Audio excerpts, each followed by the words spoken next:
Tantor Audio, a division of Recorded Books, presents The Leper Spy, the story of an unlikely hero of World War II, by Ben Montgomery, narrated by Joe Barrett.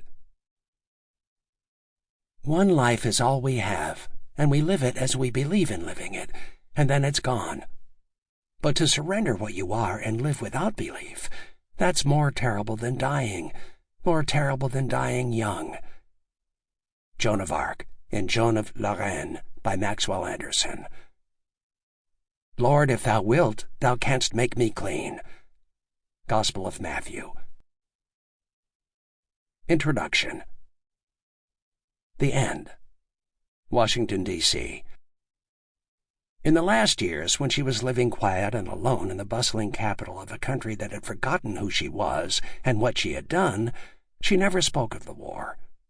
She kept the stories inside her head. No more bullets bit the dirt at her feet, and the flashbulbs had long since faded. Her few friends around town had no idea that she had once walked unflinching through crossfire half a world away, helping the fallen to their feet and closing the eyelids of the dead. They never knew the diminutive woman did something so daring that a U.S. Army Major General pinned a medal to her breast and said she had more courage than that of a soldier on the field of battle, and that a Jesuit priest called her one of the greatest heroes of the war. They would ask where she was from, and she'd tell them she was born inside an airplane high over the Pacific, or in San Francisco. Nothing more. No one even knew her real name. Her posture was perfect, but she was tiny and easy to miss on the broad boulevards of Washington, D.C., the lines of taillights stretching forever past her, the sidewalks a two-way stream of people trying to get somewhere else. She'd dress in a black skirt and plain white blouse, and pull on a long coat, and slip out of her apartment on New Hampshire Avenue, and walk a few blocks in the fading sun to the grand John F. Kennedy Center for the Performing Arts on the east bank of the Potomac, where she was Joey Lomax, usher, volunteer. She'd show patrons to their seats with an anonymous smile, then disappear into the shadows to let the music wash over her. That's why she was here, the music. She was a plain person, but she liked to say that the plain is always attracted to the beautiful. She never played an instrument, but she was raised on classical, heard it in her sleep, and it conjured images of her childhood, happy and peaceful, before the war, before her affliction, before she had to disappear in order to live. Her secret ambition had always been to visit all the places where she could embrace music: Carnegie Hall, the Metropolitan Opera House, the Hollywood Bowl. She fed her soul on concertos for piano and violin. She loved Chopin, Beethoven, Debussy, Saint-Saëns, Tchaikovsky, Humperdinck's Hansel and Gretel, Mendelssohn's A Midsummer Night's Dream, Ravel's Daphnis et Chloé.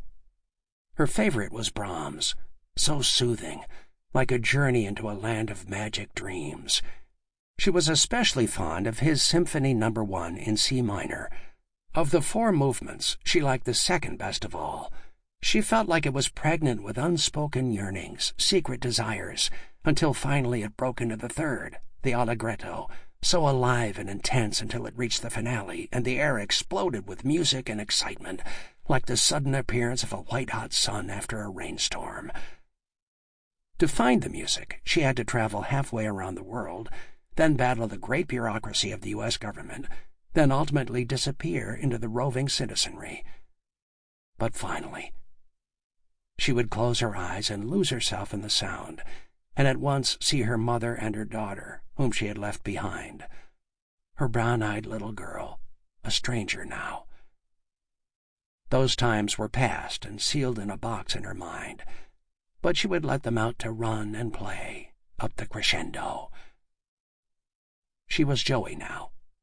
She had a simple apartment overflowing with books, and a compact disc player, and recent memories of a job as a clerk at the Gold and Silver Institutes, where she typed letters, her eyes straining behind thick glasses. She was always giving her things away, foisting books upon her visitors, who always felt bad because she had so little to give. She walked to Mass every day at St. Stephen Martyr, and took the body and blood of Christ into her mouth, a sacred and consistent act, then walked home to be alone. When her heart finally gave out a little after 5 o'clock in the morning of June 18, 1996, there was no grieving or gnashing of teeth. She left behind modest home furnishings, some costume jewelry, 850 books, 2 bags of used foreign stamps, foreign banknotes and traveler's checks, some vinyl records, many autographed ballet, opera, and theater posters, photos, and playbills, and a simple handwritten will and testament, leaving the little money she had after her debts were settled, about $5,000, to a handful of friends. Those trying to settle her affairs also found a mystery. They found address books that, quite curiously, contained only the names of friends she had made starting in the 1970s, none from before. In calling these friends to alert them of Joey's death, no one seemed to know anything about her parents or when or where she was born. Among her possessions there were no photographs taken prior to the late 1960s and no personal documents with an earlier date. Her passport said her place of birth was Manila, in the Philippine Islands, but none of her friends had ever heard that. She listed her year of birth as 1917, 1927, and 1937 on various documents. Her studio apartment was packed with years of catalogs, newspaper clippings, and correspondence, but there was nothing among her possessions to suggest she had ever been married or had a family. The friends assumed she was born in 1927 and had never married. Her death certificate and obituary would reflect the errors. At her funeral, a man read Desiderata, and they buried her ashes in a box in a marble wall inside a chapel at Mount Olivet Cemetery on the east side of the city. The funeral was well attended, and her obituary ran in the Washington Post beneath one for a money manager and above one for a chef on June 28, 1996. Joey Guerrero Lomax, Kennedy Center usher. Joey Guerrero Lomax, 68, a retired secretary who had worked as an usher at the Kennedy Center for the last 17 years, died of cardiopulmonary arrest June 18th at George Washington University Medical Center. Ms. Lomax, who had lived in Washington since 1977, was a secretary in the publications department of the Gold and Silver Institutes in Washington from 1977 until her retirement in 1990. She was born in Manila and graduated from San Francisco State University. She received a master's degree in Spanish literature from Middlebury College, then spent 4 years as a Peace Corps volunteer, teaching English, music, and drawing to children and adults in Niger, Colombia, and El Salvador. She was a member of St. Stephen Martyr Catholic Church in Washington. She leaves no immediate survivors.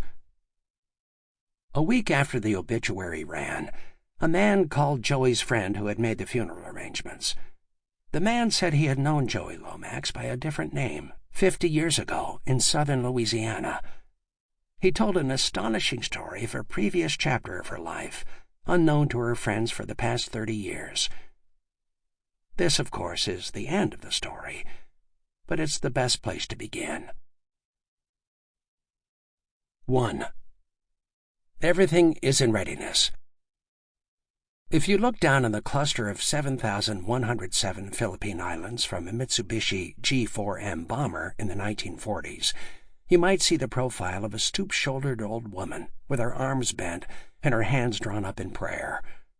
Her face, the largest island, would be Luzon, and at the back of her throat sat Manila, the Pearl of the Orient, a bustling Asian city with a unique and diverse cultural tapestry shaped by the indigenous Tagalog Filipino, more than 300 years of Spanish rule, and more recently, 40 years of American occupation. The capital city was headquarters for American interests in the Orient, and the 4 decades of occupation had transformed Manila from a sleepy Spanish city into a thriving metropolis. Add to the mix a bunch of Chinese and Japanese migrants and Scottish and German traders who made Manila their home, and the city's cultural web connected it to 3 different continents and an international heritage. The only facet of culture that wasn't diverse was religion. The Spanish Catholic missions and educational system had converted generations upon generations, leaving few who didn't long for the body and blood of Jesus Christ. Between the deep blue of Manila Bay and the thick jungle, there grew high-rise buildings, apartment complexes, shopping centers, and hotels, and beyond those, fish farms and rice paddies and the brown thatched roofs of bamboo houses. The mist that settled low upon the mountains ringing the city gave it an exotic feel. To the southwest, in the mouth of the ship-speckled bay, rose the rock island of Corregidor, and a bit to the north stood the knuckled knobs of the Bataan Peninsula, behind which the sun disappeared each day. On hot nights, the teenagers would drag their portable phonographs down to the seawall on the Vito Cruz corner, opposite the Casa Mañana, and stomp to the music until sweat soaked their shirts. The street vendors sold sweet hollow from their carts, click-clacking down the paved roads, while river gypsies pulled their cascos through the choking boat traffic on the Pasig. The bazaars were always packed with customers searching through straw hats and practical clay pottery, and the Escolta, the busiest boulevard, was a constant flurry of activity, the men darting through automobile and carriage traffic in white suits, and the women sauntering in the heat. Inside the clubs, bodies pulsed every expression, displaying the blending of cultures, the tango, the flamenco, the waltz, the jive. It was a beautiful life, and though relatively short, the overlay of friendly American influence had left an impression. Most Filipinos felt, in some small way, like they were Americans. The young Commonwealth was on the cusp of independence, after 400 years of foreign rule, and the city was filled with a palpable anxiety. The United States was helping lift the Philippines to its feet, and at the head of that effort was a man who was pacing back and forth on the long sixth-floor balcony of the Manila Hotel, high above Dewey Boulevard. Douglas MacArthur was born on a military base in Little Rock, Arkansas, the son of a Civil War hero. He learned how to ride and shoot before he learned how to read and write. He had been valedictorian at West Texas Military Academy, where he played quarterback and shortstop, and first in his class at West Point, and first captain, too. He had been the youngest Major General in the U.S. Army, the first American Army officer ever to become a field marshal, and the first American to be a four-star general twice. He smoked a corncob pipe, dressed loud, and wore swagger like cologne. His spine was straight as a flagpole. He had served as Chief of Staff in the War Department under Franklin Delano Roosevelt, but by 1934, near the sunset of his 4-year term, developments in the Far East had grown interesting. The Japanese had conquered Manchuria, and Congress passed an act granting Commonwealth status to the Philippines, now on its way to full independence, which would come in 1946. The exuberant leader of the Nacionalista Party, Manuel Quezon, was favored to be the next president of the independent Philippines, and he was working to establish a military to protect the islands. He leaned on MacArthur for help. The general had served in the Philippines before, the first stint starting in 1903, the second in 1922, and the third later that decade. He knew the islands. He loved them. He also knew that politics in Washington were tumultuous. When FDR was adamant about cutting the War Department budget by 51% to pull the federal government out of the red, MacArthur stared down the president. "When we lose the next war, and an American boy with an enemy bayonet through his belly and an enemy foot on his dying throat spits out his last curse, I want the name not to be MacArthur, but Roosevelt," he said, voice trembling. He told the president he was resigning as Chief of Staff. As he turned to leave, FDR stopped him. "Don't be foolish, Douglas," the president said. "You and the budget must get together on this." Outside, MacArthur vomited on the steps of the White House. Now he was in Manila. His family occupied the 6-room penthouse atop the air-conditioned hotel, where he walked miles on the balcony overlooking the bay, Bataan, and Corregidor, wearing his West Point dressing gown and swinging a cane. He had been appointed field marshal in 1936, during a ceremony at Malacañang Palace, where the Commonwealth's First Lady, Aurora Quezon, presented him with a golden baton. He had become the highest-paid professional soldier in the world, and often referred to himself in the third person. Nonetheless, he inspired awe on the streets of Manila. Filipinos loved MacArthur. He spoke to them with respect, and came across as a sort of father figure, a protectorate. They saw him at the theaters, watching The Great Ziegfeld or A Tale of Two Cities, and at social affairs and cocktail parties. It also appealed to the heavily Catholic population that he seemed morally centered and rarely finished a gimlet.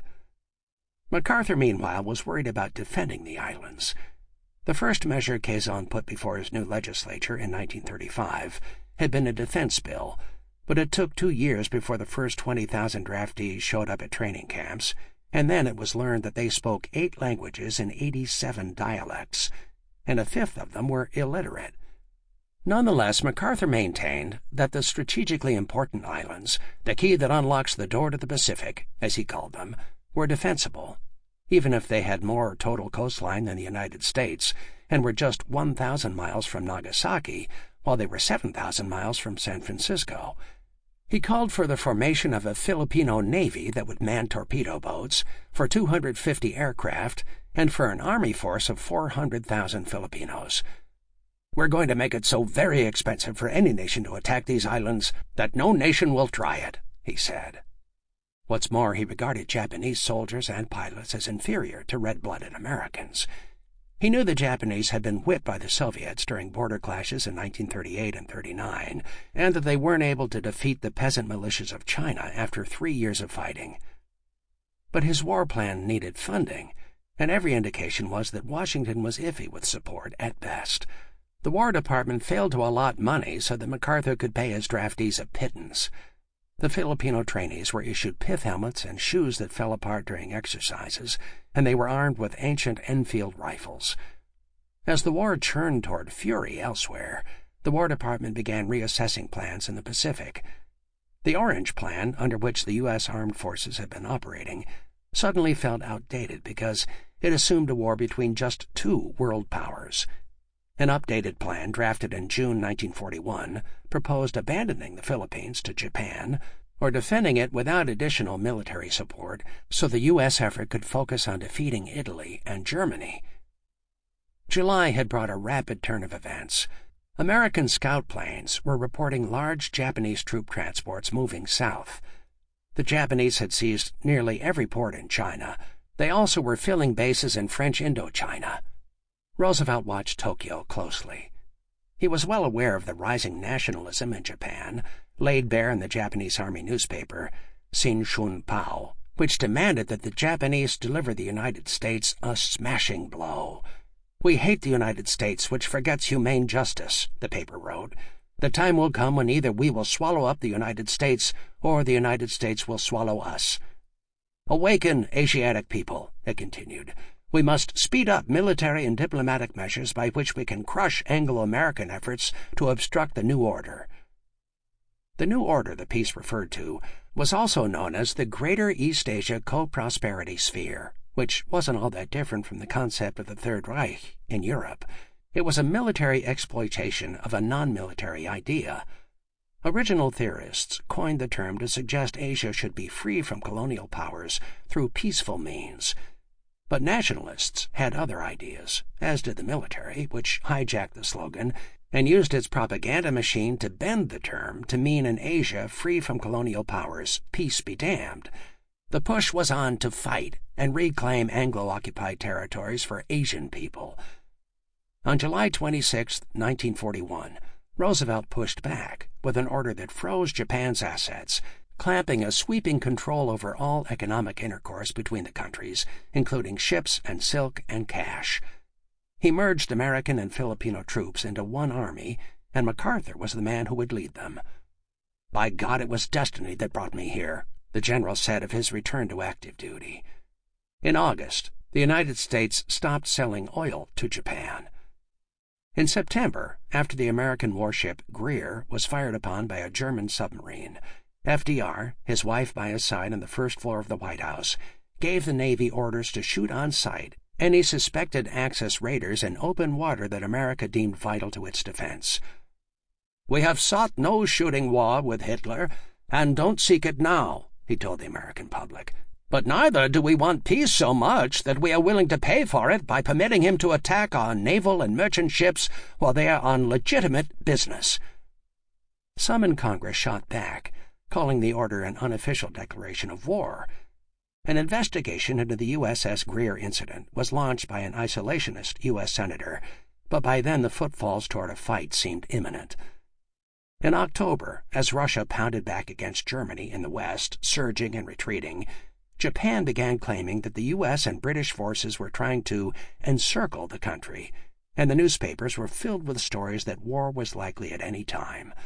American intelligence reports suggested the military group in Japan was on the ascendancy. Texas Senator Tom Connally, chairman of the Senate Foreign Relations Committee, was worried that Japan was poised to strike the United States. He read the tea leaves. "It is within the bounds of possibility that we will have trouble with Japan," he told reporters. "In the present situation, anything could happen. If Japan decides that Germany is on top of Russia, she might try to interfere with our shipments of equipment to Russia. Her policy toward us certainly will be hooked up with the German military effort in Russia. Japan," he said, "would like to get something out of this war." Just days later, the Nazis took Bryansk in their advance on Moscow, despite heavy losses in the snowy fields of Russia. The Reds advanced fresh troops constantly in order to stop the surge. A week after the fall of Bryansk, on October 17th, a strongly pro-Axis and heavily militarized faction took over in Japan, unseating moderate Premier Prince Fumimaro Konoye, primarily because he hadn't reached an agreement during peace talks with the United States. The takeover came as such a shock that FDR canceled a cabinet meeting and called together his top military advisers, the Secretary of State, the Secretary of War, the Secretary of the Navy, the Army Chief of Staff, and the Chief of Naval Operations. Their meeting was so private that none of them spoke a word to reporters afterward. 2 days later, FDR announced that he had adopted a wait-and-see policy to give the United States time to determine what the newly empowered Japanese military leaders were going to do. Meanwhile, Japanese leaders were making belligerent statements in the foreign press. The spokesman for the Japanese Navy said they were itching for action. George Norris, a progressive Republican turned independent from Nebraska, didn't like the way things were shaping up. "Like Hitler," he said, "the Japs believe that they are a superior race, destined to rule the world. They have no friendship for the United States and will turn on us when they think it is to their interest." In Manila, MacArthur was trying to make the best of what he had.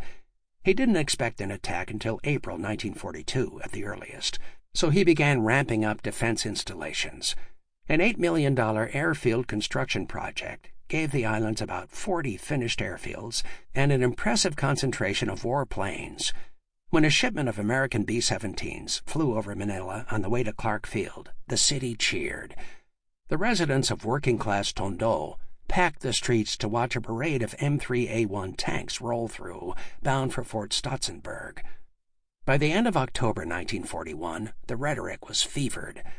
The new Japanese premier, General Hideki Tojo, said that Japan must go on and develop an ever-expanding progress. There is no retreat. If Japan's 100 millions merge and go forward, nothing can stop us, he said. Wars can be fought with ease. On October 31st, Halloween, a German U-boat torpedoed the USS Reuben James, which was on neutrality patrol near Iceland, the first sinking of an American destroyer by the Nazis. The ambush killed more than 100 men. German Chancellor Adolf Hitler's spin the following day that the United States had attacked the submarine was viewed as an attempt to pull Japan into the war, and it was followed by increasingly hostile rhetoric in the Japanese press. On December 5th, just as a group of educated Japanese civilians began an effort to convince the government to appoint a commission to try to solve the Pacific deadlock, President Roosevelt learned of the massing of Japanese troops in French Indochina. He called for an explanation. 2 of Tokyo's envoys, Ambassadors Kichisaburo Nomura and Saburo Kurusu, showed up at the diplomatic entrance to the Department of State. News cameras flashed as the two walked in, smiling blandly. They were ushered into the office of Cordell Hull, the Tennessean who had been Secretary of State since 1933.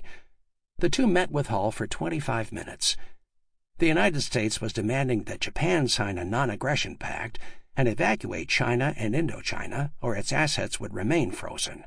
Japan wanted America to halt its naval expansion in the Western Pacific.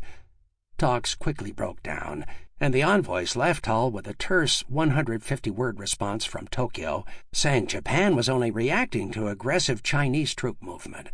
As a natural sequence of this step, certain movements have been made among the troops stationed in the southern part of the said territory. It seems that an exaggerated report has been made of these movements. It should be added that no measure has been taken on the part of the Japanese government that may transgress the stipulations of the Protocol of Joint Defense between Japan and France. The War Department cabled MacArthur saying, "Hostile action possible at any moment," and that the United States desires that Japan commit the first overt act. "Everything is in readiness," MacArthur replied. It was not. Lookouts sighted aircraft north of Manila, near Clark Field.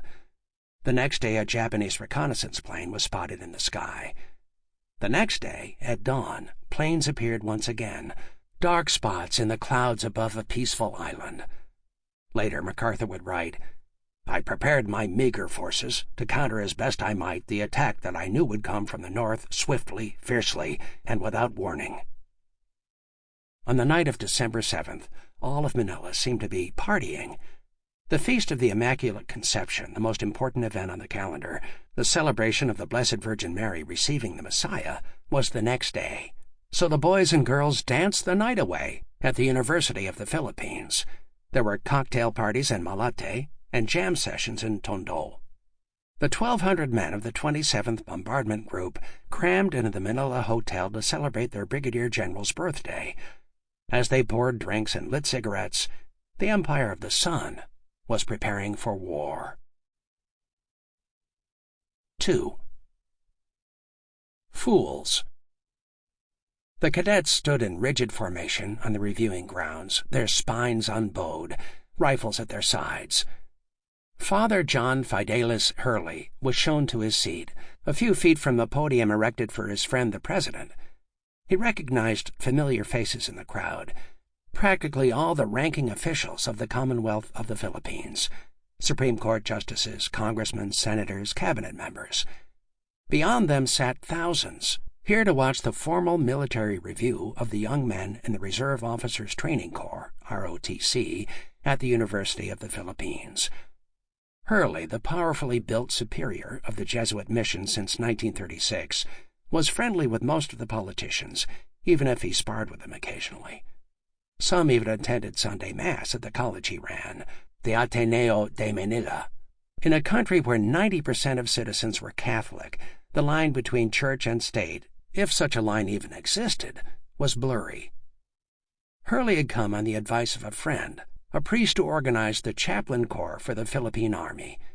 He told Hurley the day would be unusual, that President Manuel Quezon seemed heavily burdened lately and had spent the week nervously preparing his address. As the cadets finished their drills without incident, Hurley noticed the air was cool and the sky cloudy. It smelled like rain. When Quezon approached the podium to give his speech, the sky opened and a hard, drenching downpour fell.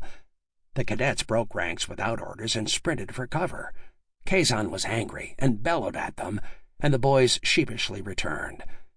The president clearly had a prepared speech, but he shoved the papers aside and leaned on the podium, his expression stern. "I am here to make a public confession of my first failure in public life," he said. A suppressed laugh rose from the crowd. Quezon was not joking.